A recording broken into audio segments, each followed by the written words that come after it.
بسم الله الرحمن الرحيم.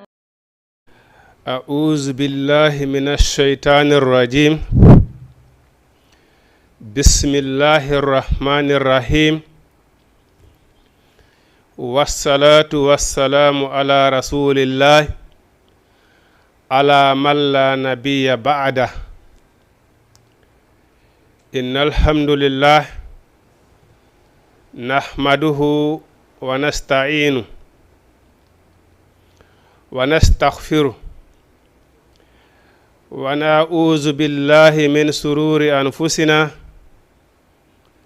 ومن سيئات أعمالنا.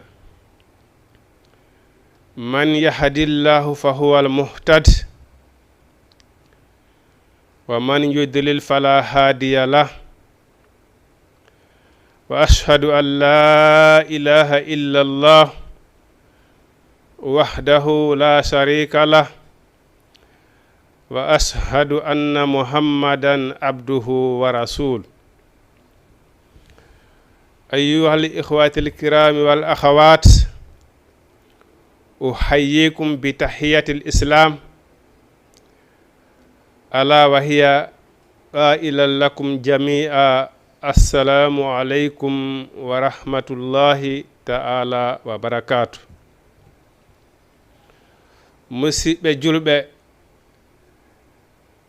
ndaroɓe ɗo télévision meɗen Jama TV, min salmini on ko kala ka wawɗon wonude. min landitana o ala e moɗon. yo Allah subhanahu wa taala waɗan en jam e kisiye ka jawle meɗen e ka ɓalli meɗen. haray en yetti Allah subhanahu wa taala newnanɗo en wawɗen jooɗagol ɗo hande kadi tawatara ko oɗo émission meɗen woni ko hilniɗen.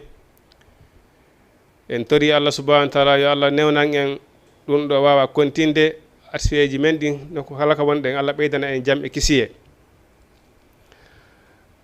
haray ɓawo mi seeditanade hoore am seeditano on ala mono rewe sina Allah subhanahu wa ta'ala. ko Allah subhanahu wa ta'ala woni ko rewte, kanko woni ko ɗugorte, ko kanko woni ko tan inorte. onono wirnon iyyaka na'budu wa iyyaka nasta'in. ay ala kulli haali piiji ɗin fof ko ma jonnitema kanko Allah subhanahu wa ta'ala. ay sabu on noon o rewna e neɗɗo on ko waɗi ala ko ala sabu. nafoore makko nden kanko Allah subhanahu wa ta'ala ko e banu adama ɗima ma o rewnata wawa hendade. ko ɗum waɗi kanko Allah subhanahu wa ta'ala mo kala himo okki ko okka oɗa. fof fo taali aduna on fof wawata fotide ko ma jama on ɓurda. par ce que si fof foti marsata aduna on marsata. haray mo kala Allah subhanahu wa ta'ala no waɗani ko wawa yankinorde ɗimmo muɗum aduna on wawa sottude. patron jon ko jogiiɗo mbuuɗi o ko jogiiɗo mbuuɗi a tawi no woton piin ko ganduɗa ma o wawata waɗanede ɗum hoore makko. haray mo haton jine waɗanede ɗum ko ma o ɗaɓɓa e ko waɗanamo ɗum e hoore ko jogii mbuuɗi ko fof ko ma o yankinano on mo o ɗaɓɓirta kum ballum ɗon waɗanamo. ɗum noon haray hiɗen ɗaɓɓa sabuji ɗin fof yo Allah subhanahu wa ta'ala hiɗen seedito ala rekteɗo sina kanko Allah subhanahu wa ta'ala. hiɗen seeditoɗo nelaɓe meɗen Muhammadu sallallahu alayhi wa sallama ko Allah subhanahu wa ta'ala nelimo nelirimo honnum ko wiyete diina l'islamu kom. ay diina gonga ha inna dina indallahi al islam. ko wiyete diina ko l'islam. ay l'islamu noon ko hunde yaajunde. ay l'islamu ko aduna ko diidere. ay islamu ko maayo, mana a andata ittire muɗum ko embere, mana si a jangiɗo duuɓi temedere lebbi temedere hiɗa jangude. ay a jangay ɗon ha ñande go hawroya kadi e famugo ma a famano ɗi duuɓi ko janguɗa ko fof ko ɗum waɗi l'islam. neɗɗon Allah subhanahu wa ta'ala inni gandal ngal hino fawi neɗɗon ilande makko o jibbina ɗon ha ñande o maayi. gandal hino farli on tigi. ay andi ko ɗum wona ma men Fuuta wonano andirɗen noon kamɓe si tawani paykun toɓɓanama ha gayni ɓe innay innu a naati ka a yaltata eyi mana ko honnuɗo ɗum ka l'islam goɗɗo janngata ena bon hannde mi gayni janngude hannde kadi sawa hannde kadi min islamu mi gayniri ɗum ɗon hannde kadi hannde kadi lan wawi occupade piiji goo hannde kadi islamu o mi gayni la ɗum ala toon eyi islamu a jokkata inna a gayni eyi ko ɗum waɗi noon e nafoore nden ko honnum ko jokkugol o ɗo nelaɗo meɗen mouhammadou sallllahu alayhi wa sallam anda ko honnum o golliri l'islamu on iwtira ɓawo yamirore makko nden ama ata ar rasula fagati ata allah kala ɗoftiri o nelaɗo haray ɗoftike e allah subhanahu wa ta'ala eyi ko waɗi noon e hay goto wata inde ɗo min mi gollani ko wawata lan nadude arijanna la ko ya wakkilo iwtira ɓawo nelaɗo mouhammadou sallllahu alayhi wa sallam allah subhanahu wa ta'ala bagarama yurmede makko nden o kay moƴƴere makko nden janngo ñande woni wawana hoore meɗen yawma la yanfa'u malum wala banunun illa man ata allahu bi qalbin salimi eyi maliki yawmiddin ñande tawi si wi o pensan dargal neɗɗo on o nanngama a ittata ɗo mbuuɗi inna hino ɗo mi ƴetti avocat wallela mi hetto a sottorta jawdi a sottorta jam ala ko sottorta yeeso allah subhanahu wa ta'ala sina e ardugol e allah subhanahu wa ta'ala dina laaɓuka ɓernde hisunde mukhlisina lahu dina hara on tino rewno allah subhanahu wa ta'ala laɓɓinani mo dina kam ayi probléme on noon ko ɗon woni waɗi buy rewe allah subhanahu wa ta'ala mais laɓɓinangol allah dina kam ko ɗon woni probléme o sabu allah subhanahu wa ta'ala inni wa ma umiru ɓe dey ɓe yamiraka illa liya'budullaha sinayo ɓe rew allah mukhlisina lahu dina ɓe laɓɓinana allah dina kam ayi ɓe laɓɓinana allah dina kam ko wiyete dewangol waɗangol ɗum ɗon allah subhanahu wa ta'ala tum hara ƴettali hay hunde a ƴettali hayre a ƴettali sanamuru a ƴettali karama ko ma a ƴettali hay e gooto waɗuɗa pilasi allah subhanahu wa ta'ala ayi eɗen andi nelaɗo meɗen sallallahu alaihi wasallam o inni hay gooto wonata gonɗinɗo hay gooto wonata gonɗinɗo ha taw ko min e allah ɓuura yiɗede ka makko e dinene makko e bam makko e jawdi makko ndin fof ayi e jawdi makko ndin fof tawatara si jawdi ma ndin waalike ɗa ko yiɗa sariya allah on waalike ɗa tawata e a ƴettata jawdi ndin hikkina a suɓat mana a ƴettata jawdi ndin a fonkata jawdi ndin ɓuuri haqqi allah subhanahu wa ta'ala on ayi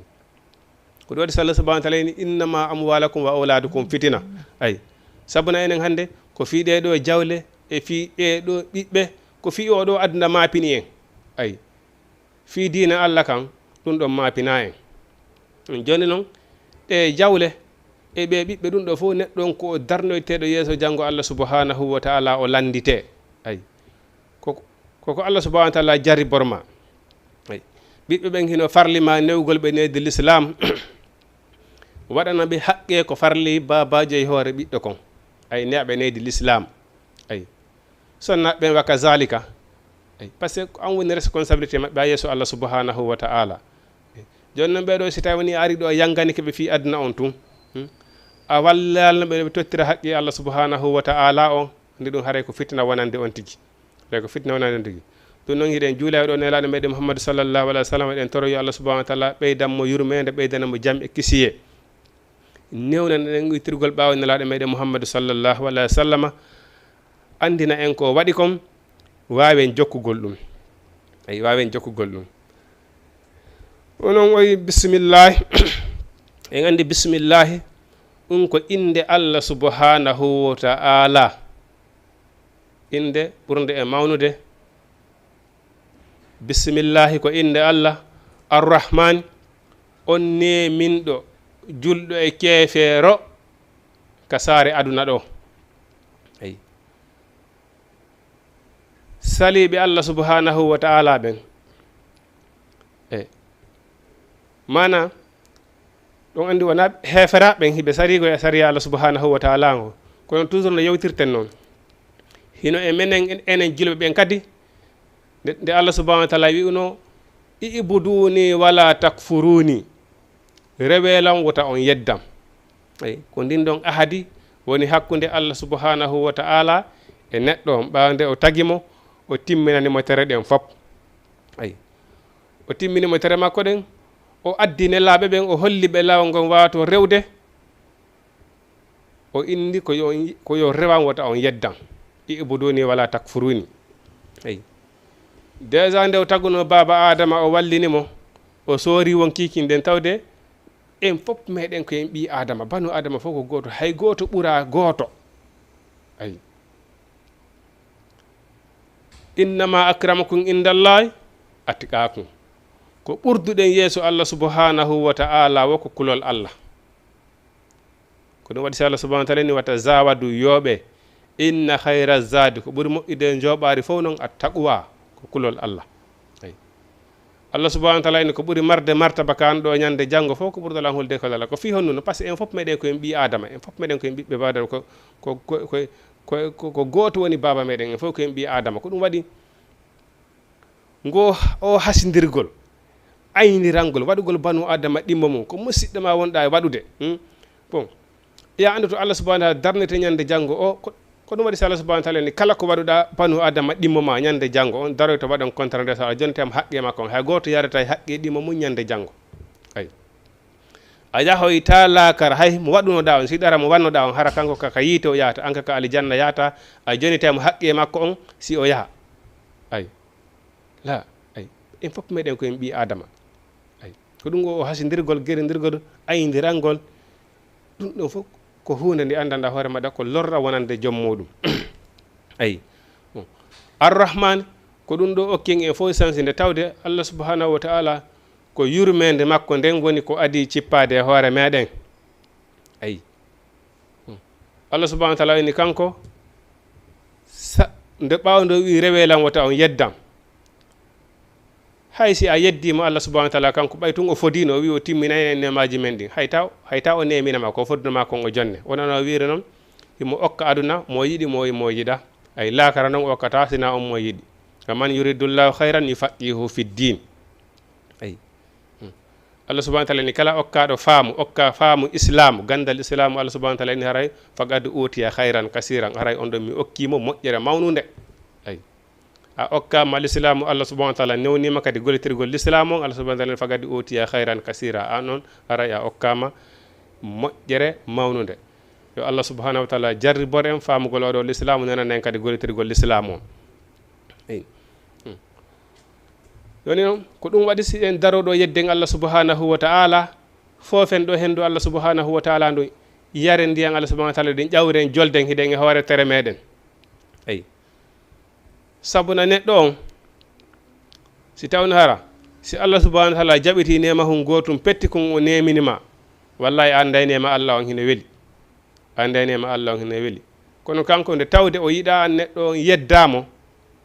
ko ɗum o imposi bon hawnaki sa yeddimo o acca ɗon o hokkama sansi kadi o wi fi kala yeddilan kadi sa tuubi a rote kadi hilan wawma yafade ko ɗum ɗo o arrahmani ɗo ko ɗum ɗo okki en sansi eyi o wi noon arrahim ka saara laakara noon nema ala naaton sina ɓen gonɗinɓe Allah subhanahu wa ta'ala ay sina ɓen yaadi ɓe ton e dina laaɓuka yaadi e ɓernde hisunde ay immorde e sirku immorde e gañanedi immorde e konnagu yaagal manna ko wiyete ɓernde laaɓude ko wiɗen kon par ce que neɗɗo hiɗen andi gañanendi konnagu yaagal ñoore baddi ɗum ɗo fof ko andanɗa hoore ma ko piyiɗi andanɗa hoore maɗa ñaamiray moƴƴi goɗɗo wona andanɗa hoore maɗa yiite ñaamiray huɗo yorko noon ay gañanendi konnagu yaagal hasregal ñoore ko piyiɗi andanɗa hoore ma ko hunde ñaamaydi moƴƴere goɗɗo moƴƴere ɗon ko nde mawni wonon ay ko nde mawni wonon kono ndaare hakkundeji men hannde kadi ɗo e tato jooɗi wo naka réseau sociaux wonaka ɗuma mo kala hannde kono hasira ɗima mum tun kono boykitira ɗima mum tun kono cippinira walere ɗima mum on tun ko ɗum ɗon ko ɗum ɗon woni vision muɗum o ay non noon ɗiɗo piiji fof ko anndanɗa hoore maɗa ko piiji bonnayɗi golle goɗɗo koɗe mawni wo koɗe mawni ayi noon o kanko Allah subhanahu wa ta'ala ka saare laakara ko gonɗinɓe moɓen tun o neminoyta ton ɗum noon ko ɗum waɗi il faut que wakkile ɗen oɗo laakara meɗen kaka aduna ɗo wawetenmo ɗaɓɓude ko waɗi a wawata hewtoya yeeso Allah subhanahu wa ta'ala ñande janggo inna Allah accumi moƴƴina ay ɗum andi ko ɗum si wiyama pansan dargal woɓɓe goo ɓe aroyay ko Allah subhanahu wa taala ini ɗon ñande tawoy yawma yawaddu llazi ñande tawoy neɗɗo on o yiya golle makko ɗen ɗe addama ɗe weeɓitama yeeso makko a wi wota pelete ɗum ɗo ko golle makko ɗon ni ɗeɗole wona golle fewɗe ni o wiya Allah joni komi faala ruttu men aduna ay min golloya toon min golla ko yamirɗa men ko e nder leereji men ara famodiren Allah subhanahu wa taala ene hay haata ay ɗum woɗɗi wata wonde hande kadi ay ala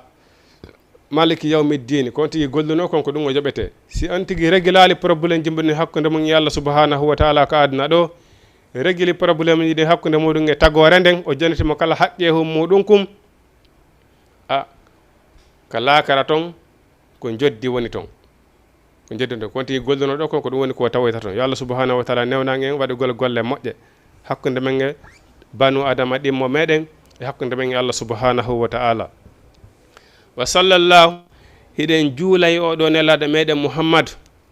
sallallahu alayhi wa sallama yo Allah juulay makko hisnamo ala sayyidina e kohoje meɗen Muhammadin wa alihi e ɓengure makko nden wa sahabi e wondi e maɓɓe eyi hunde wonde important honno juulugol e nelaɗo meɗen Muhammadu sallallahu alayhi wa sallama ɗum ɗo hino duya ɓowrude e ɗengal meɗen enen julɓe ɓe eyi ko waɗi noon nelaɗo meɗen Muhammadu sallallahu alayhi wa sallam o maaki ko hombo woni gañalo hewtaki neɗɗo wonɗo gañalo kala e nangue ɗo ha nanuɗo inde am min hino wowle o ronki wiwde sallallahu alayhi wa sallama ayi ko ɗum waɗi kala ko nanɗa goɗɗo ena Muhammadu ko wiya tum Muhammadu rasulullah ko ya wi sallallahu alayhi wa sallama ayi bon kono ɓay jamaji ɗin ɓay haray ɓe anda andana ɗo bu wiya ɗo mana inde Muhammadu hino wowle bon hara ɓe considéra sa ɓe considéra ko waɗi hay Muhammadu ko hay Muhammadu taw ko andanɗa hoore ma ɗum ɓowra hay ɗengal maɓɓe hay nanda ɓe na Muhammadu rasulullah ɓeni Muhammadu anday ɓeɗo ça fait ko hay wiyete ko hay wiyetede Muhammadu on taw ɓe anda ko hombo woni on ɓe anda ko on woni valeur makko ɓe anda ko on woni saabu ko addi on ɗon hara noon ko julɓe goy ko julɓe haqqan ayi ɓe sa yiiɗa ɓe sentiri fo andu ko musiba ɓe yii ay andu ko musiba suti ko ɗum yiyata heɓe sentira joni noon oɗo ashhadu an la ilaha ashhadu mana Muhammadur rasulullah jantagol inde nalaɗo meɗen Muhammadu sallallahu alayhi wa sallam ɗum hino duwa ɓowrude e hunduko meɗen ndaare ko ɗum hay ka tayya meɗen ka tayya salatul ibrahimiya ay hino toon juulugol e nelaɗo meɗen Muhammadu sallallahu alayhi wa sallama nelaɗo maki ala hewtuɗo añan ɗo a hewtiti nanɗo inde maɓɓe ne wole on tigi wironki wiide sallallahu alayhi wa sallam yo Allah subhanahu wa taala hisimmo ayi nelaɗo maki kala juuluɗo e ande wotere mi juulay e makko laabi sappo ayi sikkuɗa nelaɗo Muhammadu sallallahu alayhi wa sallam si o du'anike ma hay siko nde wotere pete sikkuɗa hin na noon fi si o juuli e ma laabi sappo ayi nelaɗo makko mo juuli e ande nde wotere mi juula e makko laabi sappo si a juuli noon e nelaɗo ñallal ngal laabi temedere c'est très important bimbi ɗa wawi julde e nelaɗo Muhammadu laabi temedere fana hiɗa wawi julde e nelaɗo laabi temedere alan sara ɗa wawi julde e nelaɗo laabi temedere gueƴe ɗa wawi futuro ɗa wawi julde e nelaɗo laabi temedere gueƴe ɗa wawi julde e nelaɗo laabi temedere ɗum hino ndewani julɗo on hara ampe salimu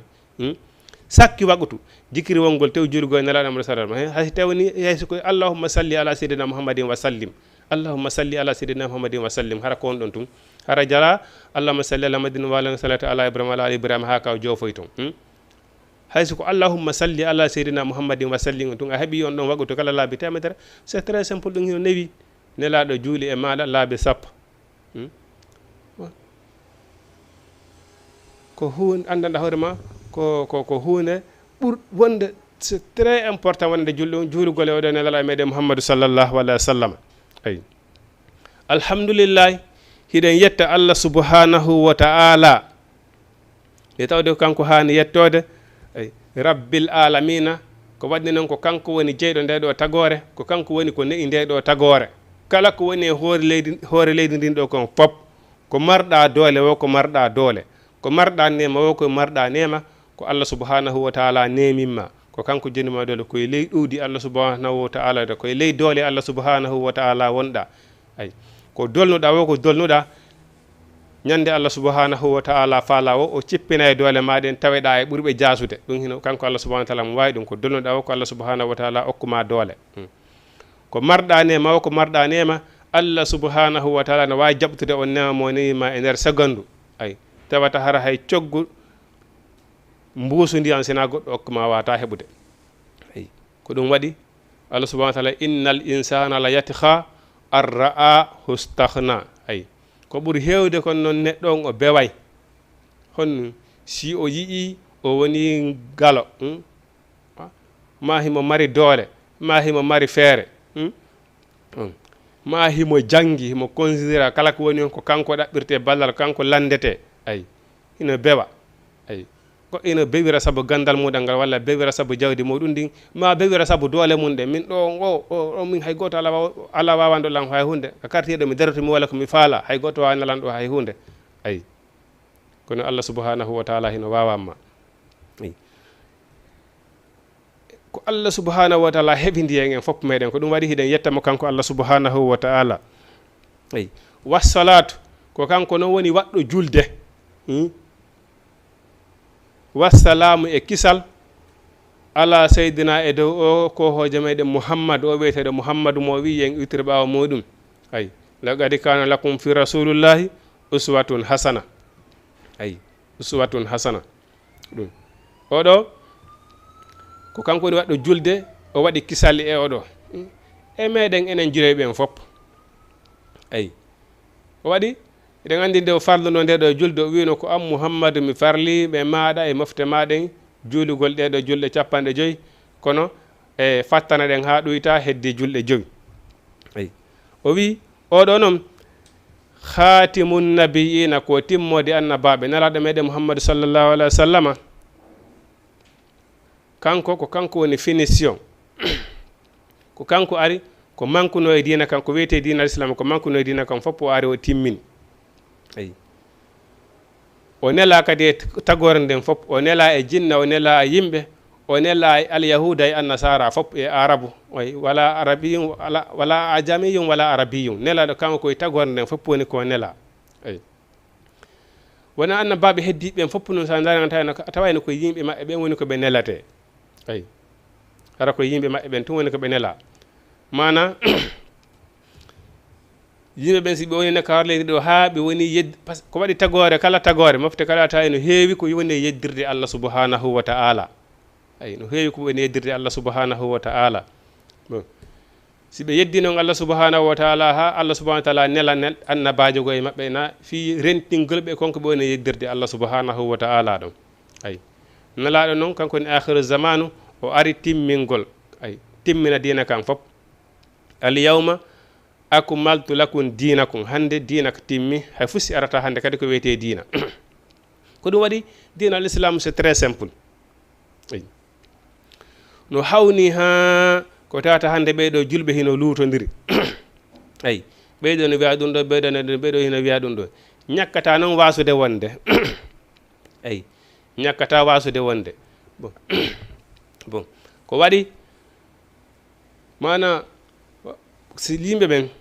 il faut que luural waɗa no waɗi woɓɓe goo tawdade ma haray hiɓe janggi hiɓe andugoy ko ɗum ɗo woni ko sariya mo wi mais sabu belare e aduna ma sabu couleur reedu ma sabu giɓoy aduna ay ndereere wonki saloɓe wowlingol gonga kon ay wa man yuqa suha nafsi fa ulai Allah subhanahu wa ta'ala wi noon kala dandaɗo rereere wonki muɗum bone reedi mum ɗum kala dandaɗo bone reedi mum ɗum Allah subhanahu wa ta'ala ne ko ɓen woni mala e ɓen ay woni mala ɓen sabuna Allah subhanahu wa ta'ala neɗɗo hitawni o suɓalito ko o ñaama ñande janngo Allah subhanahu wa ta'ala so ɓoyta ko honde e dambuɗo yitere woni ko o naadiroyte ay sikkuɗen goɗɗo siɗa faala hara a cippineɗo qur'ana laabi temedere e nder ñallal ngal si tawni neɗɗo ngo ko harmi o wone ñaamude bon ko fenande woni ko wuuri a sukkuɗa toroto Allah subhanahu wa ta'ala jaabo la wawata wonde wawata neɗo on a laaɓay kene e yaasi si fewta rabbu samawati ardi on o jaabo sina ɗum wawata wonde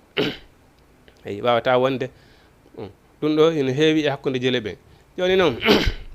ene woodi ɓe anndanɗa hoore maɗa no ɓi noon ɓe laɓɓinani Allah diina kam kala ko ɓe waɗata taw ɓe darati tawni nelaɗo waɗi si ɓe waɗa ay sabu nelaɗo maki man amila amilan fa laysa fihi amruna fa huwa raddum ay ko nelaɗo woni avocat o ñande janggo ay ko kanko tun wawi daroyade yeeso Allah subhanahu wa taala janggo wiya Allah ñaawo tagore ma nde si satti ay na wigol dey ɓay si woni satti ha woɓɓe go ɓe daroto ɓen ɓe wiya gasi Allah kamin woni ɗo satti joni naɓir men tun ka naɓirtamo hay tawni ka yiite ɓe naɓirta men naɓu men tun hande kada men itta kamen dari ɗo ñalande dargal ko ɗon nelaɗo aroyta o wiya Allah subhanahu wa taala ñaawo tagore ma nde kanko tun soosi ɗon ɗo ñande janggo ay bon joni noon oɗo o wi'i man amila amilan kala wo golluɗo gollal fa laysa fihi amruna hara mene min Muhammadu men gollali ngal fa huwa raddu nelaɗo gollali sahabaɓe gollali tabi'ina gollali tabi'ina en gollali ay ko ɗum woni amruna fiyaki amen ala e muɗum fa huwa raddum ɗum ɗon onti ko jontoytere ɗum ñande janggo omo rappelage mo ñande janggo ay yo noon hande buyi maƴƴa ɗo piiji ni nakal islam ene nelaɗo ɗum ɗo hay ko diina ɓay ko ni sabe piiji ɗin fof haysi tawni a janggi qur'ana kala ko qur'ana wonɗa e janggude si a jangiral no nde hana jangirede noon amara baraji ay warattilil qur'ana tartila jangire qur'ana no nde hana jangirede noon est ce que ko si tawi woni probléme yani tan si qur'ana jangge ko si tawi woni cuuɗi no hottere tun qur'ana jangge est ce que ko si tawi woni goɗɗo mayi tun qur'ana jangge qur'an ɗen doande janggude bimbe kiiɗe jammañorma par ce que ko nde woni lettere meɗen e qur'ana no hani en wonande tintorgal bimbe kikiɗe ko min hajul lil muslim qur'ana woni lawol meɗon ngal ko ala innugol ko si ɗum ɗo waɗi tun qur'ana jangge na sabu goɗɗo ko jangirgol nde sabu Allah si a jangirinde sabu goɗɗum ara amara baraji par ce que nelaɗo jangira alqur'ana sabu goɗɗum nelaɗo ko jangiri alqur'ana ko da peewal ay ko ɗum ɗo qur'ana ko cippori kala neɗɗo on ko golliɗo si tawi woni nelaɗo gollali yo handu haray ngal ɗon gollal ngal wayitaki jaɓede ay oɗo ko timmode annabaɓe wa imamul mursalina ko almami nelaɓe ɓen fopp kati ay nelaɗo amadou sallallah alih w sallam o mawninirama almagol nelaɓe ɓen fopp nde Allah subhanahu wa taala nelanno seydina jibril yo ar o ƴentina nelaɗo amadou sallallah alih w sallam a wiɗen subhanallazi ay asra bi ibadihi laylam min al masjidil harami ila al masjidil aqsa ay arangol mo makka naɓa mo palestine baytil maqdis ka jilɓe wona e lorrede hande ɗon tampine ɗen tori Allah subhanahu wa taala yo Allah subhanahu wa taala jonoto palestine hoore muɗum yo Allah okku juloɓe ɓen polgal no ko kala kaɓe wowi wonde hoore ndiɗo leydi fottina juloɓe ɓen kadi wona ɓe hunde wotere saabu ko ɗum ɗon Allah subhanahu wa taala wawata ɓe okkude doole Allah subhanahu wa taala o wi wala tafarraqu fa tazhabu rihakum onon juloɓe ɓen wuta on sertu woni e hunde wotere onon juloɓe ɓen jonnidire juuɗe on say goto wata on lorrude kan min fi'atin qalilatin khalabat fi'atin kasiratin bi iznillah ay heewi fedde hum fande kunni yimɓe seeɗaɓe ni ɓe foola guluji yimɓe honno bi iznillah ay he hayso ko yimɓe tata pati si ɓe fotti tum ɓerɗe ɗen fotti woni huntere Allah subhanahu wa taala wallayɓe ay kono kon woni lorrude juule ɓen hande en fotta ay korun am beɗum am ay mo galla si jangi no ɗaɓɓande hoore muɗum fedde hum kañumɓe notara ɗum heɓa geɓoy ñaama ay jile ɓen fof no foti wonde hunde wotere bon nde Allah subhanahu wa taala nde mana nde o arno o ƴettimo ko makka o addimo ɗa baytil maqdis e o rowira mana o naɓa Allah subhanahu wa taala o wisiti asamawji ɗin jeɗɗi noon ay o wisiti asamawji ɗin jeɗɗi noon kala ko hewti ɓen ɗon ɓe Allah mana o alamoɓe fof maɓɓe o julnoɓe waɗu asamaw kala mo o hewti o visité asamaw on o alamoto ɓen ɗon o feƴƴa ha hewtoy ka inde siddatede mum ta ha hewtoy yeeso Allah subhanahu wa taala kanko yo Allah subhanahu wa taala ɓe gundodiri e on say e o rutti eyi o rutti ko ɗum waɗi oɗo ko almamijo nelaɓe ɓen fop mana nelaɗo mouhammadou sallllahu alayhi wa sallam ko kohowal annabaɓe heddiɓe ɓen fop eyi no wirɗen noon annabaɓe heddiɓe ɓen fop kamɓe ko yimɓe maɓɓe ɓen tun woni koɓe nelaɗo noon kanko ala alyahuda ala annasara ala ɓalejo ala arabujo ko nelaɗo ko tagornen fop e jinna e yimɓe fop eyi o wi noon awwalu arande fof ko woni premier numéro en ma yasbu ko waɗɗi alal mo kallafi neɗɗo si woni hellifaɗo neɗɗo ko honto woni hongatuma wonata hellifaɗo eyi ko hondotuma neɗɗo wonata hellifaɗo eyi ko so heeɓi duuɓi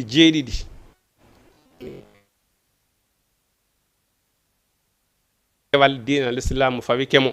eyi ko fawimo duuɓi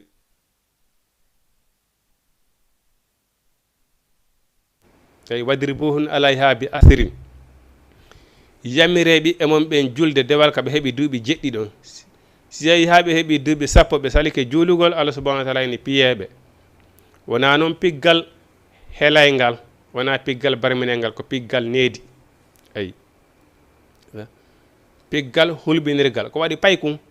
an tangi ka kon heeɓi ko woni duuɓi 7 ha duuɓi 10 ha duuɓi 15 kon hula ko wiyete lowru kono noon si o feƴƴi ɗon o heeɓi duuɓi 15 o heeɓi duuɓi 20 sa moytaki on sa hay ƴettuɗa leggal o hulata ɗum sabu naray hannde kadi karɗi ayi aray karɗi ko paykum woni ka neɗɗo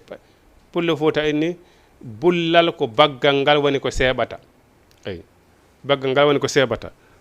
ko ɗum woni e ko tampini en hannde eɗo goɗɗo ne welsinde ɗo e paykunkum salo ko ne'ugol ha o mawna ɗum o heɓa duuɓi eyi hannde kadi noon o heɓa duuɓi ɓe mana o salo welsindo e paykunkum ha kum mawna mana kum wona duuɓi kum mana kum mawna kum heɓa duuɓi buy kum mana ilandema ka woni heeɓi duuɓi 7 ko Allah subhanahu wa taala wino yamire ɓiɓɓe mawɗon ɓen julde nden kaɓe heeɓi duuɓi 7 ɗon ayi salo e mannade yamirde mo julde nden ha o heɓoya duuɓi 20 hande kadi hara a hersi wiyede ɓiɗɗo kaari on juulata hara a hersi wiyede hande kadi ɓiɗɗo kaari on juulata bon daroɗa noon hande kadi haɓɓiɗo inna noon hande kadi ko forcément o juula joni noon o wowtano julde nden ka wonno paykun ɗon o wowtali julde nden ka woni paykun ɗon ha o nawi asikude sattantamo o ekkitaki horugol ka woni paykun ɗon asikude sa woni ha o nawi sattantamo ko paykun woni ko eltete e dewal ngal et puis kadi goɗɗo suka woni paykun ɗon ko ɗon janggugol newantomo ko waɗi si ay ha o andi aduna on paykun ngol si ay ha o andi aduna o andi ko wiyete mbuuɗi o andi vie aduna bon o heɓata tan janggugol hande kadi hay wiɗamo affaire gandal ata e considéra surtout jamanu men hande ay jamanu men hande ko feeti fi mbuuɗi kon ay jawdi so janggal ka woni paykun ɗon wallahi waray olmata ko joni Allah subhanahu wa taala wi yami moɓe juulugol ko ɓe heeɓi duuɓi 7 ɗon ɓe heeɓi 10 ɓe juulali haray piyeɓe andi noon ɓe julɗo ko yo juulu ay ko ɗum noon sennidiri ko julde nden woni hakkude e baynal muslim walla kafiri ko julde nden sennidiri hakkude julɗo on e kefeere on nde ɗo julde kadi golleji ɗin nde ɗo julde adete visite yeede janggo si julde nden moƴƴi tun haray alhaaliji ɗin fof moƴƴi inna salata tan ha anil munkari wal fahsai e julde ko haɗay ɗum ko boni kala ko añini julde nde wallay neɗɗon simo juulude wallay moye piiji buy añiniɗi woni noon awwalu no waɗɗi ay majib ko waɗɗi alal kalla fe dow helli faade fof tasihi imanihi ko neɗɗon ko yo heɓu gonɗinal sellungal ay imanu haqqan wiigol tum muslim en fof meɗen ko en julɓe en fof meɗen koye diinal islamu heɓaɗen fami ko en julɓe mais komi julɗo tun yonaali julɗo on a gollay ko golle ko julɗo hani gollude kon ko honum okkatama wawgol gollugol ko julɗo wata gollude kon ko imanu billahi hey no wirɗen nane noon neɗɗo sa yi o hasindirgol waɗindirgol piiji bonɗi fof si hiɗa andi Allah subhanahu wa hiɗa hawli Allah subhanahu wa taala ko ɗum waɗi neɗɗo on taw déjà bala Allah subhanahu wa taala hino considéré taw o aristire ka law fi lawhil ma Allah subhanahu wa taala si o andi fi neɗɗo on inde makko nden hara hino aristira ka fi ka lawhil mahfusi ay sa wonni jant Allah subhanahu wa taala jantato inde ma nden yeeso malaikaɓe teddiɓe haray fima hino anda no woni noon kadi sa woni yedde wa Allah subhanahu wa taala fima kadi no anda ko yankade ara inde ma nden hino aristira ay inna kitabal abrari la fi illiyina deftere yimɓe ɗigguɓe ɓen ay jaɓanɓe Allah subhanahu wa taala ɓen deftere golleji maɓɓe moƴƴiɗin hino ka illiyina ka nde o mana pilasi wiyeteɗo illiyina on wonkiji jaɓuɓe Allah subhanahu wa taala min ɗigganɓe Allah ɓen ko ɗon ɗiyate inna kitabal fujjari la fi sijjin deftere bandiji ɗin woni yeddude Allah subhanahu wa taala sariɗe ko Allah subhanahu wa taala wi kin hinode kay hinode ka ngay yite wiyetege sijjini mo kala hino arrestera inde mo kala go Allah subhanahu wa taala ande fi muɗum ayi joni noon neɗɗon si a woni mana ko gonɗingol ma Allah subhanahu wa taala hiɗa andi pelet kala ko waɗɗa banu adama ɗimmo ma hiɗa andi pelete Allah subhanahu wa taala darnata ñande janggo landitoma a janati on tigui haqqe makko on a hulay ño'ugol banu adama ɗimmo ma ay a hulay bogagol e makko ko lorratama kala mana kala ko wiyete lorra a sutinta banu adama ɗimmo ma ko waɗi noon hiɗa andi si a waɗi banu adama ɗimmo maɗa Allah subhanahu wa taala darnete ñande janggo landito kono waɗanɗa ɗimmo banu adama ɗimmo ma jonitiyama kadi haqqe makko ñande janggo ay wiwɗen hay tawni hara angoy waru ɗon ko aljanna yata kanko ko yiite o yata a jonetema haqqe makko ɗum la sakka bil mawti ayi bon kadi ko hunde bonnayde golle Allah subhanahu wa taala ini ko perduɓe ñande janggo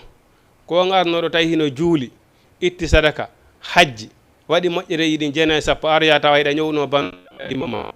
ya haraɗa fenuno e hoore makko arya haraɗa piinomo ara haraɗa détournonomo yawdi aruno ma heɗa wonno saabu wonki makko Allah subhanahu wa taala ko ɓe woni pertuɓe ñande janggo julɗo ño'ata julɗo fenata julɗo miijanta ko banu adama ɗimmo mum kala lorra hun ko wawatamo hewtude ay la yuminu ahadukum hatta yuhibbu li akhihi ma yuhibbu li nafsihi ay en tant que a julɗo tawi woni ko yiɗanɗa hoore ma kon wona ɗum yiɗanɗa musidɗo ɗimmo ma haray ha joni ko wiyete gonɗinal kono heddanima ko wiyete imanu billahi kon haray ha joni no heddi timmali ayi sina ɗum haray ko moƴƴere pellet hiɗa andi a yiɗana hoore ma bone bon a yiɗanta ɗimmo ma bone ayi goɗɗo goo o arno e jamanu nelaɗo Muhammadu sallallahu alaihi wa sallam aro ini nelaɗo miɗo faala ya duginanam mi waɗa bone ay mana ko wiyete zina kon ay tawi o woli konngol teddugol yeeso nelaɗo Muhammadu sallallahu alaihi wa sallam ay argol fewtete nelaɗo Muhammadu sallallahu alaihi wa sallam e mawnude mum o wiya devant sahaba ɓe fof kadi o wiya nelaɗo miɗo faala ya duginanam min newnanam mi waɗa ko wiyete zina kon ɗum andi nelaɗo no marno sahabaɓe ñaaɗuɓe ay ndaare ko ɗum madinatul munawwara ay ka nelaɗo belnaɗo sa hewti e juulirde nden e mawnude juulirde nden e yaagude nde tawde tagore million de yimɓe mata ɗon kono sa hewti ɗon juulirde nden fof no wi tek hay goto so taw wadde ɗon bruit ay sabu ko ɗon woni ko nelaɗo woni ko belna ay so on tigui hewti kadi ka nelaɗo belna ɗon ko argol tum fendo ɗum wiya assalamu aleykum feƴƴa ay tek ay bon ɓay o ari o wiyo nelaɗo nenanmo waɗa zina on sahabaɓe go immi faala yande e makko nelaɗo makilaɓe ne tertemo ay nelaɗo mayki ari jogui junggo makko ngon ɓe wi enen konko falla wadde ɗum ɓay peut être si a waɗa e zina on ko siko nenirawo goɗɗo walla siko bandirawo goɗɗo walla siko ɓiɗɗo goɗɗo ay nelaɗo maki ene konko falla wadde ɗon hiɗa yiɗani ɗum nene ma jara o wi la astahfirullah nelaɗo mi yiɗa ɗum ɓe maki hiɗa yiɗani ɗum bandirama wi astaghfirullah nelaɗo miɗan ɓe wiiɗa yiɗani ɗum ɓiɗɗo ma wi astaghfirullah nelaɗo miɗana ɗum ɓiɗɗo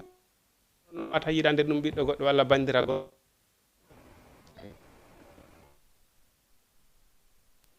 o tuubi o rutti neɗɗon ko noon wani hani wa'ude bone mo a yiɗana hoore ma on a hana yewnude ɗum kadi banu adama moma en tant que julɗo la yuminu ahadukum hatta yuhibbu li akhihi ma yuhibbu li nafsihi en tant que a julɗo tay pellet a miijanto banu adama ɗimo ma ka miijanaki hoorema yanda joni ko wiyete imani billahi kon a heɓali ɗum heɓali ko wiyete imanu kon golle moƴƴe ɗen fof koye hoore imanu billahi woni ko fawoto ay ko wiyete gonɗinal kon tun ko wiyete imanu billahi kon tun ne ƴetti feccere l'islam on fof ay ko waɗi ko sa heeɓi imanu billahi wawa rentade e boneji ɗi ay boneji ɗin ɗare hande jilɓe ɓuyi hande bon sa yi alhaaliji maɓɓe ɗin kamɓe ɓe wiya ka jele ɓen fof fof si ala sendodira fof si ala ko seedi ko ɗum waɗi ñande janngo si yehi sattoyi ha hiɗen andi ndu wiyetendu wendu kawsara en fof meɗen haysi tawni en jangga kono en finike en mandi fi inde wende kawsara no wole inna Allah subhanahu wa ta'ala wi inna na menen a ataynaka men okkima am muhammadu al kawsara wendu no wiye kawsara ay mo okkima muhammadu ko ɗum Allah subhanahu wa ta'ala fandi ɗon ko mofte makko ɗen ko mofte muhammadu ɗen woni ko waɗna ndu wendu kawsara ɓe wi hindu weli ɓuri juuri hindu weli ɓuri kosan e sukkar si jillindirama wendu kawsara joni noon hiɗen andi dargal dare hakkude men e ngenage o asama o adana yankeje mo renuɗen ɗo nelaɗo maki sewno hara hino newo harano newotono ka goɗɗo yaaha ko duuɓi guluji temeɗɗe 5 ko ɗum yahiteno hakkude leydi e asama o wara ko asama o adana yankeje mo yeten ɗo noon goy joni noon asamawuji jeɗɗi no fawodiri hoore dow men ɗo asamawuji jeeɗiɗi ay Allah subhanahu wa ta'ala nelaɗo maki o aduna mo renɗen ɗo o asama mo renɗen waɗɗen jakarlo e mum ɗo sino newotono ka julɗo yaaha ko duuɓi guluji temeɗɗe 5 ndaare nge nangue ɗo si nge yaltimode nge hattini sofugol ndaare si tawni en yalti ko soñjotoɗen kon nangue no wuli yaltata ko joni noon ñande janggo ɓe wi pelet ɓeyni déjà o asama ɗo koko wiyete ndi cuddi waɗandi ɗo par ce que ɗum ɗo ko waɗa déjà nangue ngue couvra ɗo si ngue couvra fi wata ngue lorru en kadi ko feƴƴitan ay salaire maggen fof ala en hewtude ndi cuddi ɗo hino couvre ngue ay joni noon koko wiye toon ɗo ko cuɗɗira asama ɗo ko cuddiri ɗum ɗon fof ittoyte ñande janggo enen e nangue en waɗen jakarlo carrément cippine kadi ha hara hakkude men e nangue en ko cuɓal ay hoore ma nden e nangue en hara ko cuɓal ay nde ñande en Allah subhanahu wa ta'ala nde ñande lekkun ala kuɗum ala hay nokku ka neɗɗon banu adama on takkitoro ala ay yawma la zillu illa zilluhu nde ñande ɗowdi ala sina waɗannoɗo hoore mum ɗowdi ay waɗannoɗo hoore mum ɗowdi ko ɗum waɗi ɗowdi ndin ko wiwde nane kon ko rewgol Allah ko tawoygol Allah subhanahu wa ta'ala hara hino laɓɓinani Allah diina kan hino jogui diina laaɓuka diina hisuka wona na cippingol defte woni gol an ɗaɓɓagoy hino hanani noon julɗo on janggugol l'islam anda sariyaji ɗin ko hani kon fop anda no hanani julɗo on ay kono priorité ɗum ko wi heɓugol imanu billahi anda kadi ko nelaɗo waɗi kon waɗa ɗum ay anda ko nelaɗo waɗi kon waɗi ɗum saabu nelaɗo maki yo Allah dandu en bone jangguɓe ha gayni sali fewde ɓen ay neɗɗo si o jangi tawini o fewali ɗum ɗo noon gande ɗen fof goy ay ko waɗi hande ingénieur ɓe jeelo hande ingénieur ɓe hande jeelo jangiɓe ɗo ha hendi diplôme ji mum joni joni ara ko ingénieur darnugol cuuɗi ɓe jonne ɓe détourna mbuuɗi ɗin ɓe ñaama ɓe jokka haaju maɓɓe harale ko ɗum ɓe janggani ko haɗum watta ɗum ko angal peewal bon jangguɓe l'islamu hande jalo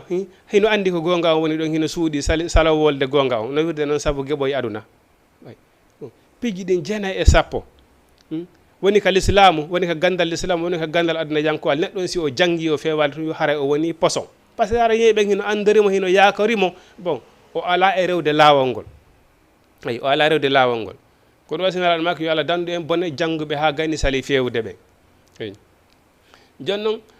ñande janngo oɗo ngeeɗo nangue ngue addama ha fewde koye meɗen ɗen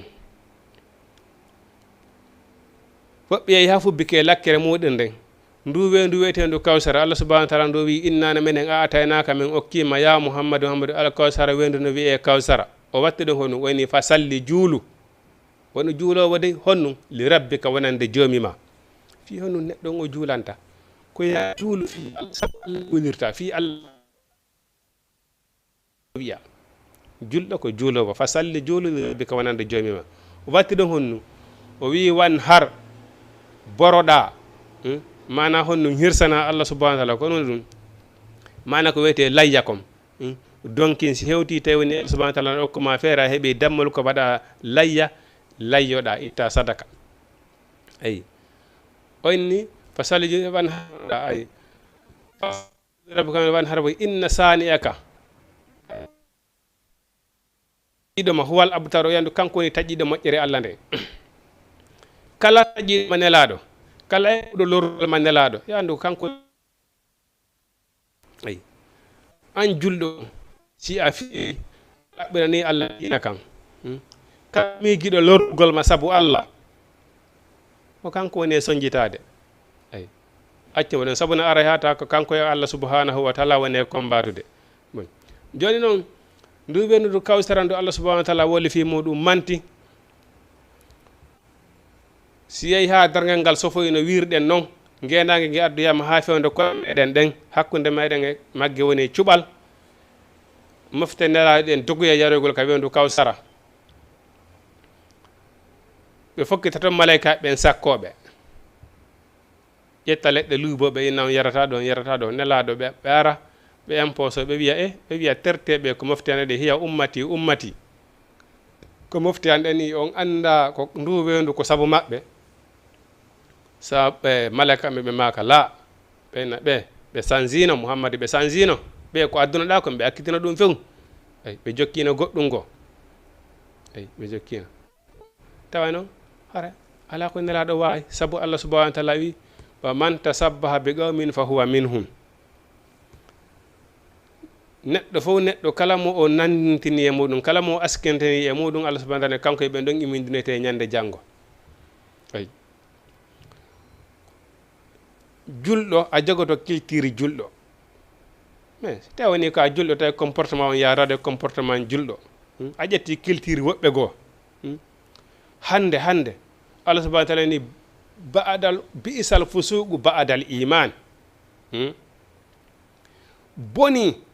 neɗɗo on nde o gonɗini ha o gayni o yilti o yeddi Allah subhanahu wa taala ni boni ay joni noon yaltigol e l'islamu hino yombigoy ay parce que hande ɓiɓɓe men jelo hande andanɗa hoorema hande no nena mum e bamum heeɓi ɗum fembi ɗum inɗe julɓe sansi ɗum ɗon jammiti yahi ka galleji men hande daren ka ɓiɓɓe men noddirta toon hande daron no fanɗi hande suudu julɗo moyata hande paykum immoto kum ronka ɗaɓɓande hoore mum inde ay taran na inɗe julɓe hande ɓiɓɓe men ɓe fof maɓɓe ko ɗaɓɓani ko inɗe heferaɓe woni nodditade yahi ha on tigui ma hara ko nden inde ɗon anda inde ko nene on tigui ba makko on fembunama kon ñantino ko wattoto ɗen kon ko siga ko ɓe wattoto kon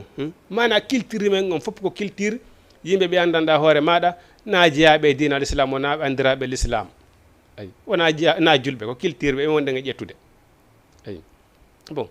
Allah subhanahu wa taala noon kala nantitiɗo yimɓe hara o jeeyama e maɓɓe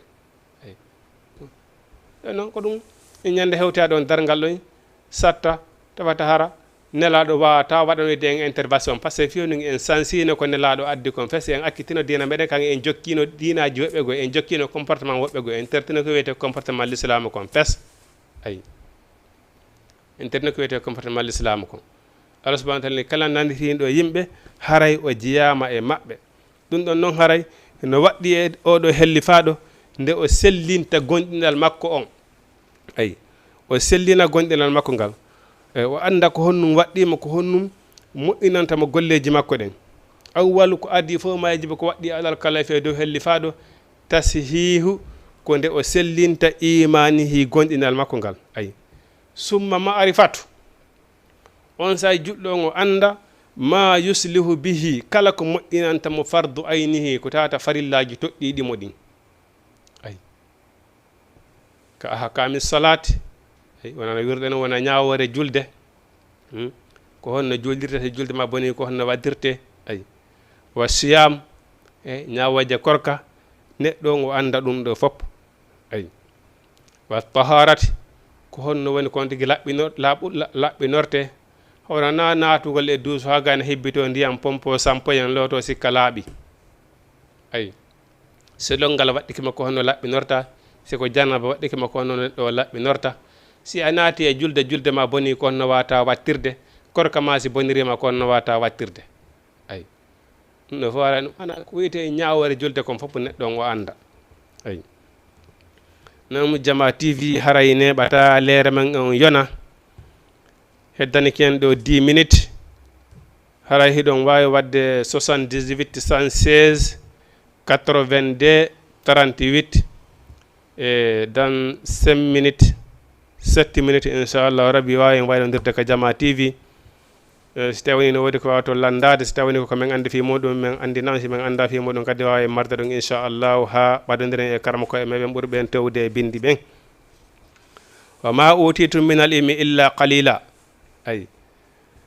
mana ɗum wawi wadde 78 116 82 38 78 waɗon 116 82 38 dans 5 minutes inchallah rabbi wawi waynodirde ka Jama TV ayi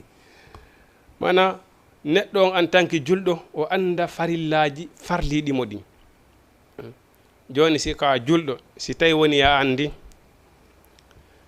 nene ma jibinima e baba ma ɓe femjima ɓe innima inde dina l'islam ayi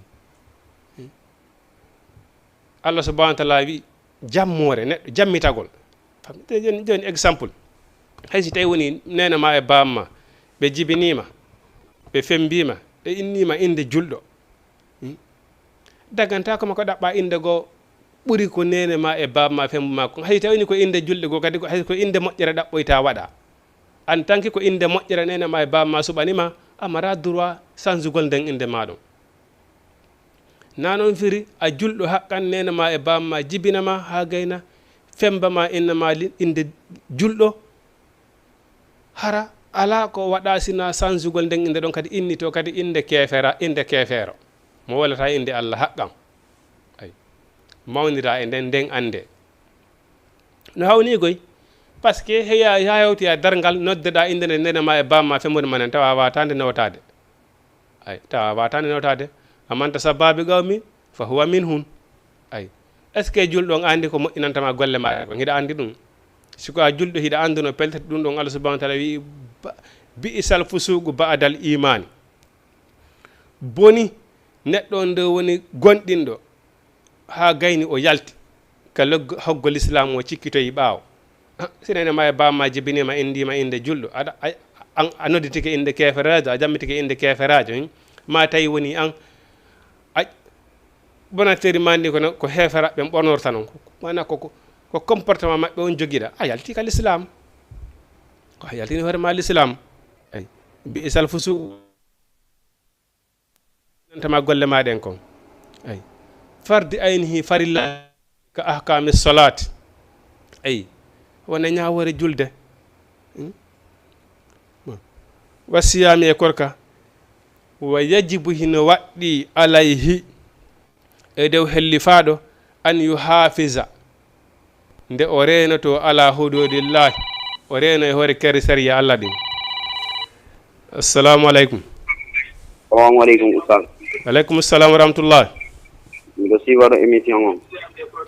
kono homɓe ɗo nodda on to ɗo nodda on ɗo e Medina inde ɗen ko honno innenen ko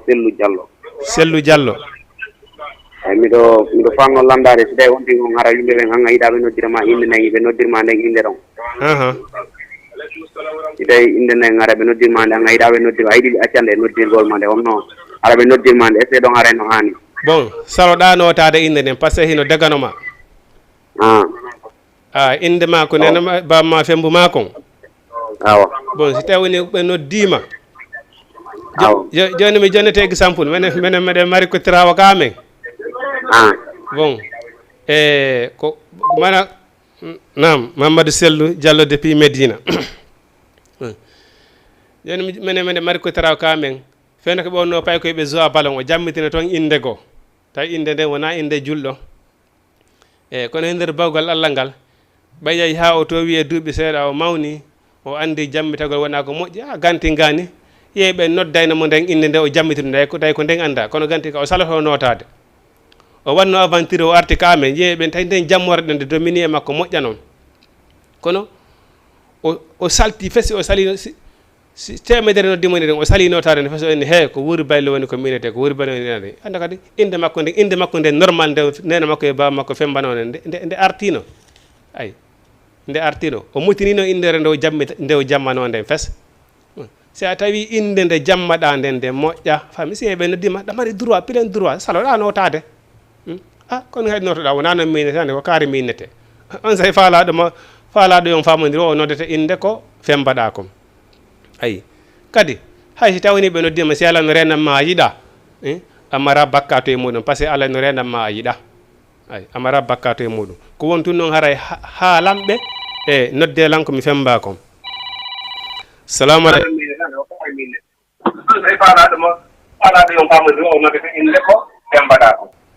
ɗuyte télé on seeɗa ɗuyte télé on seeɗa nani en famodirta allo ok sikkitimɓeɗe ɓe on ɗuyta télé on seeɗa sina ɗum hara en wawata famodirde ay mana wa yajibu alay hara hino waɗɗi e makko kanko hellifa ɗon an yu hafisa nde o renoto ala hududillahi keeri sariya Allah ɗin fop ay on andi julɗo kañum amara duranugol min ko komi faala komi waɗata la islamu ala ɗum islamu no waɗane julɗo on hettode keerol si a ndaari hay malayka ɓen e mawnude malayka ɓen e ɓattade Allah subhanahu wa ta'ala mo kala Allah subhanahu wa ta'ala ne waɗani ɗum place ay hay goto Allah so ƴewde place muɗum on malayka ɓen e mawnude ɓen ɗen hoore mumen ɓe sustata yeddugol Allah subhanahu wa ta'ala ay ko waɗi ɗon hiɓe andi kamɓe maliki yawmi dini ɓe mara dole ɓe mara feere yeeso Allah subhanahu wa ta'ala haqqan ay ko ɓe wakkilo fi kaɗo dina ko ɓe neɗɗo on an kadi a mara ino ay min komi majeur komi dira min komin andi fi hoore an komin andi komi waɗata o way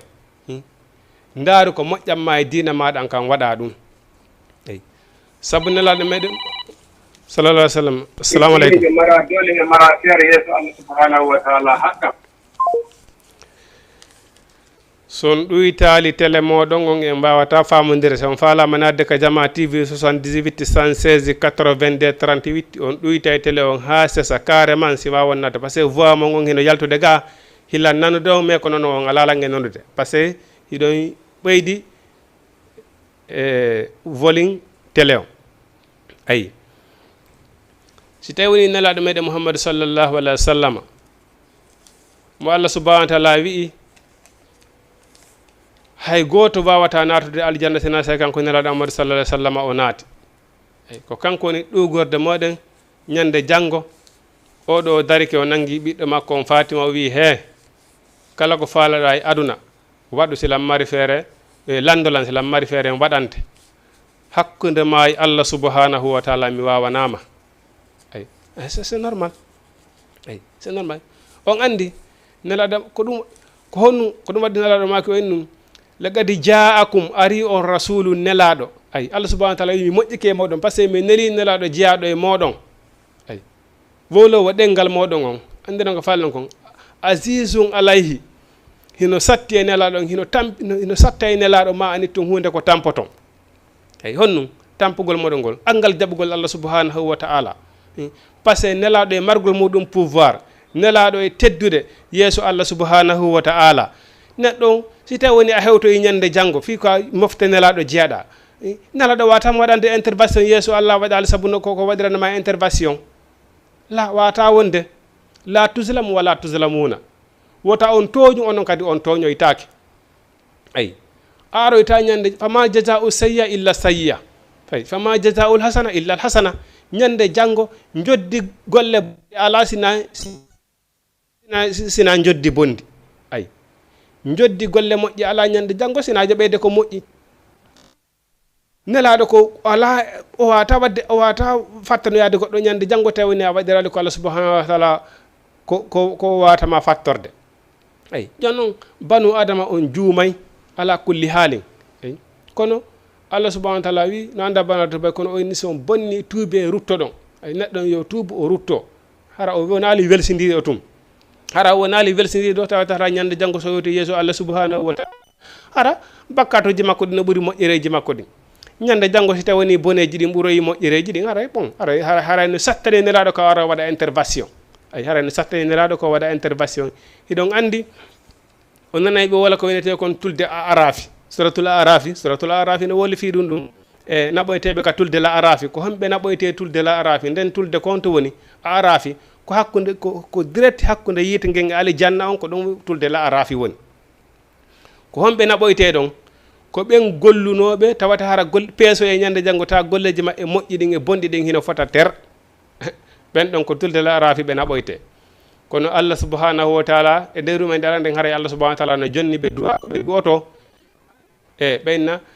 Allah wattude men e ɓe yimɓe moƴƴuɓe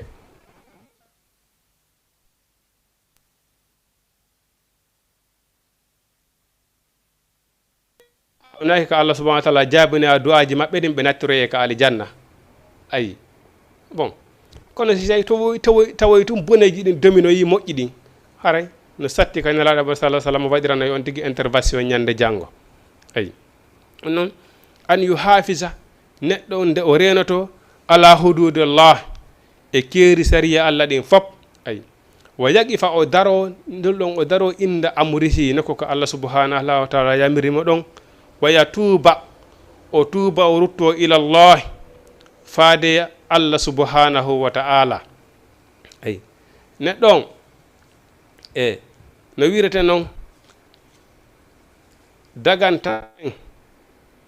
ka yedden Allah subhanahu wa ta'ala. Assalamu alaikum. Assalamu alaikum. Aleykum salam. Jarama na la to ngi onon hambe ɗon nodda on to ko Mody Ousmane jooɗiɓe ɗo e Parcelles.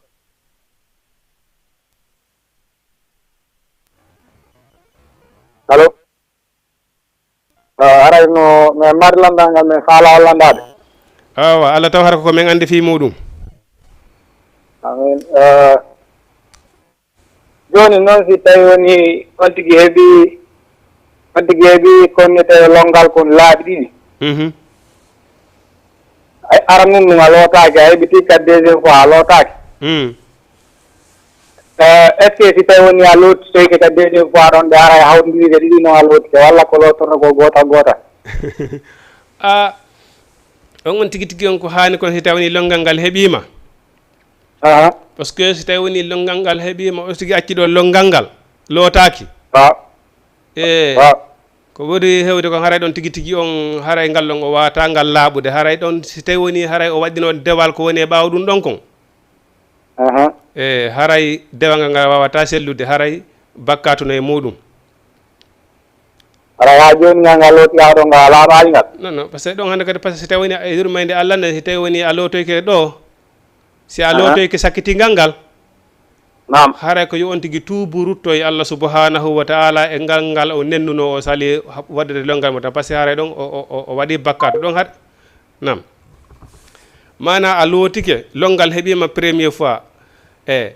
a lootaki ngal ɗum yeyti ɗon kadi ha a tegiti ɗimmal ngal joni noon a lootoyke ka ɗimmal e bien sûr haray a laaɓi hiɗa wawi laaɓude kono noon haray ngal longal ngal sanna la lootade premier muɗum harayɗa mari bakkatu harayɗa mari bakkatu e muɗum joni noon haray ɗon ko ya a tuubu ruttoɗa e Allah subhanahu wa ta'ala eyyi ko waɗi longal si farli kama a wata wadde dewal haray a wata wadde dewal en tant que a laaɓali bon joni noon si a lootaki longal ngal si a waɗino dewal haray dewal ngal sellali si a waɗano dewal ngal accunoɗa ɗon a waɗali hiɗa jogui bakkatu muɗum eyyi joni noon a ngal longal ngal sannoɗa loota Allah subhanahu ɓaawde heɓuɗa ɗimmal lootiɗa Allah subhanahu wa taala e bawgal mum himo wawi yafadema kono noon haɗa bakkatuno toon heɗa hani tubude ruttoye Allah subhanahu wa taala andi no wayi exemple no wayi mo salike jorugol wagutu mana wagutu on hewti a salike juulude wagutu on ha o feƴƴi noon ha innayiɗa yoɓitoyde on bon ta hewtita ɗon wagutu hande kadi hiɗa juula noon naafiloji ɗi waɗa naafiloji ɗi no gasa fiyo Allah subhanahu wa taala remplaçanade fi ngal longal ɗum la sala sallam ko ɓuri raɓɓudude kon haray e ko o nenni salago lotagol longal ngal ko haray no fawimo bakkatu eyi ko lootite ko noon ko ɓuri sellude kon haray o laaɓi ngal o sakkiti heɓude longal ngal o lootiki haray o laaɓi e longal ngal mo wawi kon nde waɗa dewal kono noon haray tigui tigui ngal nenni to kon si tawi o waɗino dewal e muɗum haray dewal ngal sella si o waɗano dewal kadi e muɗum ɓay haray mo wonde longal haray tigui tigui mo mari bakkatu ko acci dewal ngal komo waɗi bakkatu ko o sali lotare longal ngal kon haray ɗon ko fawimo ko yo tubo ruttoye Allah subhanahu wa taala Allah subhanahu wa taala yafoytaka mo ɗum Allah subhanahu enen ɗum ɗon alana en sabu Allah subhanahu ni inna Allah yakfiru zunuba jami'a assalamu aleykum assalamu aleykum ɗuyte télévision on ɗuyte télé on seeɗa sina ɗum en wawata famodirde ara en wawata famodirde wa nahayihi neɗɗon mana o nenno ko hunde hawnide noon goñ ko hunde hawnide par ce que jamaji ɗin e angal famugol yurnagol bindiri mada ma ɓaɗo jooma gande ɗen haray noon sabude neɗɗo si tawni longal ngal farli kemo si ala ɓaali fus si ala ko waɗa wadde e dewal kadi moƴƴana kadi hay ɓiɓɓe ɓen neɗɗo si tawni o yettoto e sone makko o lotota ko wiyete longal kon moƴƴana hay ɓiɓɓe ɓe o jibinta ɓen moƴƴanamo kan kadi par ce que longal eɗon andi ɓen nelaɗo maki neɗɗo si tawi woni longal farlike on tigui si o lootike heddike ko fotata wa tuggande mesalal ko ndiyan ɗan hewtali si woni duuɓi temedere lebbi temedere so andi to yene mi lootino longal hitande goo no heddino ko fotata soddu mesalal tawi ndiyan ɗan hewtali ɗon nelaɗo maki haray ko yo jiltito o watta kon nden wadere nde o accuno o lootali ɗon o fillito kadi dewal ngal waɗno ngal kon fof ɓawa ɗum ɗon ayi ko ɗum waɗi affaire longal wona ko fijirte fes wona ko fijirte ayi mana si o teguidiri longal ngal o heɓinoɗa ngal ɗa longal o lootaki ngal ha gongal ko kadi tegoyke ɗon o lootanoyke sakkitingal ngal o laaɓi eyi ɗum ene selli o laaɓi kono noon ko o nenni ha longal ngol tawima kon kadi hara mo waɗi bakkatu hewɗo ayi no wawi ka suumaye noon andi woɓɓe goo ɓe ñawdoto ɗo suumaye wallahi no heewi sonnaɓe meɗen ɓe ñawlo ɗo suumaye dara ɗon nenna ɗon salo ɗon yoɓude ha suumaye kadi tawta ɗum ɗon ayi bon wersindare on nde bakkatu ayi ma teguinirgol waɓutuji hara wona ella fusi mari wona gantu hay fusi ayi par ce que hino dagano julɗo on teguinirgol waɓutuji kono noon ko si tawni hara ganto hino woodi hara ganto no woodi si tawi joni exemple ara arsike ma on ka wonɗa Allah subhanahu wa taala naɓiri arsike ma on ɗon koye pilasi mo andanɗa hoore maɗa ka wonɗa ɗon wona jaɓoɓe juule fes e helle Allah subhanahu wa taala newna naalema hay nokko heɓera arsike si wona ɗon hino dagano julɗo on e sowugol wonki makko kin ɗaɓɓirgol ɗon ha ñandu hewanima kawa dagowo bon sa tañ iɗa wawi gollude ɗaɓɓa arsike ma kun sa cippoyke waɓutuji feƴƴirɗi maɗi yoɓitadi ayi ko waɗi ɗaɓɓugol arsike on kadi ko farilla wona dewal ngal farlori on tigui noon farlori on tigui noon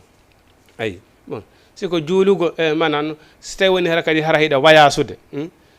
joni exemple o joni siko auto walla vol tawi woni exemple a départ vol on walla auto on départ ɗo joni wona wa midi 30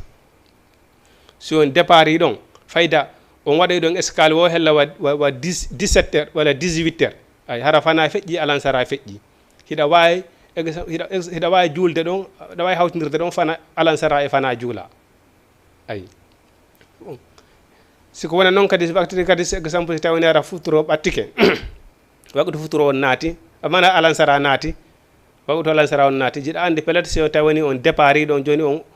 mana on daroy keden wo takko subaka on heɓoyta ka juula eɗa wawi hawtidirde alansara e futuro juula ya ɗum ne sellana on tigui ayi saabu ganto koyta segadi ɗum piiji amma noon si tawini ganto ala si wagotu on feƴƴiri on tigui a wawata yoɓɓutude wagotu hay nokku ala ko Allah subhanahu wa taala addi ka julde ñawlete inna salata kanati alal mu'minina kitaban mawquta ndaare hay sonnaɓe ko ɗum si tawi woni ɓe ala e juulude Allah subhanahu wa taala inni okki ɓe yoɓata julde sonnaji si tawi woni o laaɓa wala wadde dewal julde nden o yoɓata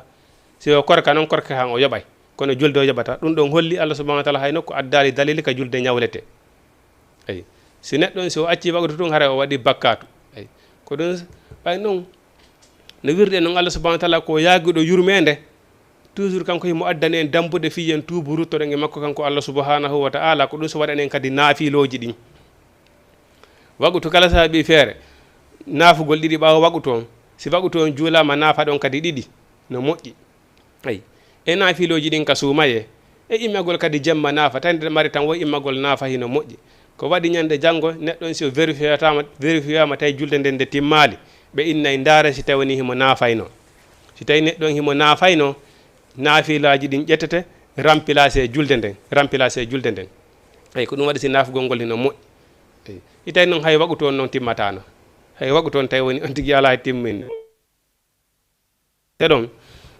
nam Jama TV hara inchallahu rabbi ko ɗum ɗo Jama TV wonno ko addanno en haray kala palde ko woni e muɗum ga on yaafoto ko taalibaje moɗon wa ma uridu illa al islah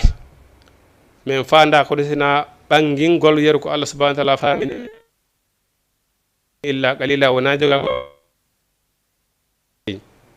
tawde tun Allah subhanahu wa taala hoddiri e fendo ɗon ko menen wata jodade yeeso mon ɗo e ɓanginenen yeru ko yowiti e diina meɗen kam hara on tigui no tori yaafuye yeeso taliba e men ɗo moƴƴa ko seeɗa o ala e muɗum on tigui no yaafini moƴƴa palje ko waɗata e muɗum ga kom kala ko hawri ga e sawaba haray wona jogagol gandal an ko Allah subhanahu wa taala woni ko longininmi ayi kala ko hawri ga e faljere haray kono yaafini haray ko immorde seytane on tigui fandaki wona moƴƴingol haray en tori Allah subhanahu wa taala yo Allah subhanahu wa taala ɓeydan en gandal ngal okkora en fiira e feere danda en Allah e wawata danda en kata e kasara naatuɓe noddiɓe en fopp hen ndimen hara on fopp moɗon on du'anama on weltanama yo Allah subhanahu wa taala ɓeydan on arsike on pertana on arsike danda on Allah e wawata fa ala ɓe naatuɓe tawi ɓe heɓali kadi feere yo Allah subhanahu wa taala ɓeydan ɓe newene nden hokka ɓe fiira e feere danda ɓe ala ta danda ɓe kasa e kasara Allah addana en fof newene nden yurminiren saabu yañogol en arsike hokka en barke mbaw e meɓen e barke karama ko meɗen ay ɓeydana en zuriyaji meɗen ɗin waɗa barki e majji Allah subhanahu wa taala yaafo en ñande woni en wawana hoore meɗen mati rabbana atina fi dunya hasanatan wa fil akhirati hasanatan wa qina azaban nari rabbana atina min azwajina wa zurriyatina qurrata ayni waj'alna lil muttaqina imama rabbana innana sami'na munadiyan yunadi lil iman an aminu bi rabbikum fa amanna rabbana faghfir lana dhunubana wa kaffir anna sayyi'atina wa tawaffana ma'al abrari rabbana atina ma wa'adtana ala rusulika ولا تخزنا يوم القيامة إنك لا تخلف الميعاد